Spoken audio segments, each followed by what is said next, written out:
दोस्तों सोचिए, अगर भारत को अगले 300 साल तक बिजली की कोई टेंशन ही ना हो तो देश किस स्पीड से आगे बढ़ेगा। फैक्ट्रियां रुकेंगी नहीं, ट्रेनें कभी लेट नहीं होंगी और डेटा सेंटर्स 24/7 बिना किसी डर के चलते रहेंगे।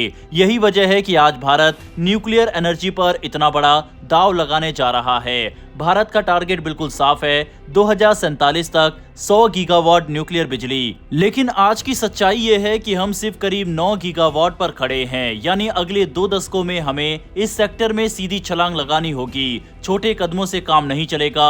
इसी बीच एक बड़ी और चौंकाने वाली खबर सामने आती है। भारत की सबसे बड़ी पावर कंपनी एनटीपीसी और अमेरिका की एक न्यूक्लियर टेक्नोलॉजी कंपनी के बीच थोरियम फ्यूल को लेकर पार्टनरशिप की बातचीत चल रही है। जैसे ही ये खबर बाहर आई, एनटीपीसी के शेयरों में तेजी देखने को मिली। मार्केट ने तुरंत समझ लिया कि ये सिर्फ एक बिजनेस डील नहीं बल्कि भारत के न्यूक्लियर फ्यूचर से जुड़ा मामला है। अब सवाल उठता है, आखिर थोरियम ही क्यों? अब तक भारत न्यूक्लियर एनर्जी के लिए यूरेनियम पर निर्भर रहा है। दिक्कत यह है कि यूरेनियम भारत में सीमित मात्रा में मिलता है और हमें इसका बड़ा हिस्सा बाहर से मंगवाना पड़ता है। लेकिन थोरियम के मामले में कहानी पूरी तरह अलग है। भारत के पास दुनिया का सबसे बड़ा थोरियम भंडार है। केरल, तमिलनाडु, उड़ीसा और आंध्र प्रदेश के तट रेखाओं में इतना थोरियम मौजूद है कि भारत अकेले दशकों नहीं बल्कि सदियों तक बिजली बना सकता है। लेकिन थोरियम कोई जादुई फ्यूल नहीं है। ये सीधे न्यूक्लियर रिएक्शन से शुरू नहीं करता।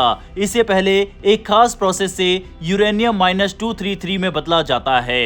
यही काम भारत के मशहूर 3 चरणीय न्यूक्लियर प्रोग्राम में होता है, जिसकी नींव भारत के महान वैज्ञानिक डॉक्टर होमी जहांगीर बाबा ने दशकों पहले रख दी थी।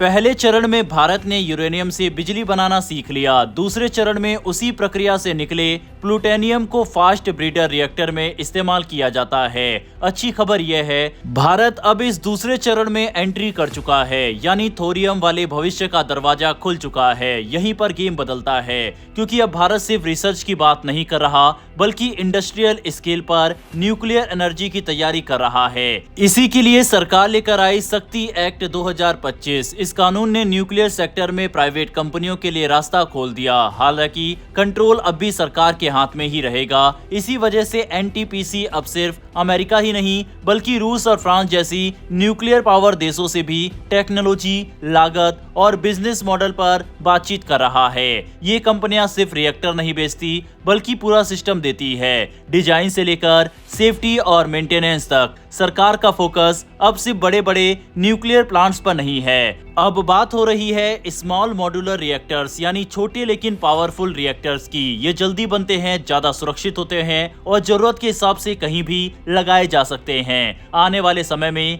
ये reactor industrial area, railway network और डेटा हब्स के लिए गेम चेंजर साबित हो सकते हैं। यही वजह है कि केंद्र मंत्री अश्वनी वैष्णव ने साफ कहा है कि न्यूक्लियर पावर भारत के रेलवे और डेटा सेंटर्स के लिए सबसे प्रैक्टिकल समाधान है। सोलर और विंड अच्छी है, लेकिन वो 24/7 भरोसेमंद पावर नहीं दे सकती। न्यूक्लियर यहाँ वह गैप भरता है जो कोई और एनर्जी सोर्स नहीं भर सकता।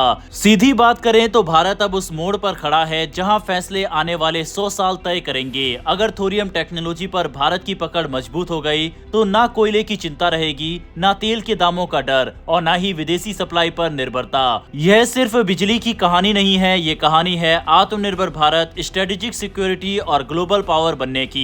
वैसे आपसे एक सवाल है जिसका जवाब इसी वीडियो में हमने दिया है कि थोरियम को सीधे न्यूक्लियर फ्यूल क्यों नहीं माना जाता। ऑप्शन है, ये रेडियो एक्टिव नहीं है, ये बहुत खतरनाक है, ये अपने आप चैन रिएक्शन शुरू नहीं करता, या फिर ये भारत में नहीं पाया जाता। इसका सही जवाब कमेंट बॉक्स में लिखकर बताइएगा। फिर मिलते हैं फॉरेन पॉलिसी और वर्ल्ड अफेयर से जुड़ी ऐसी एक नई वीडियो के साथ। धन्यवाद। जय हिंद, जय भारत।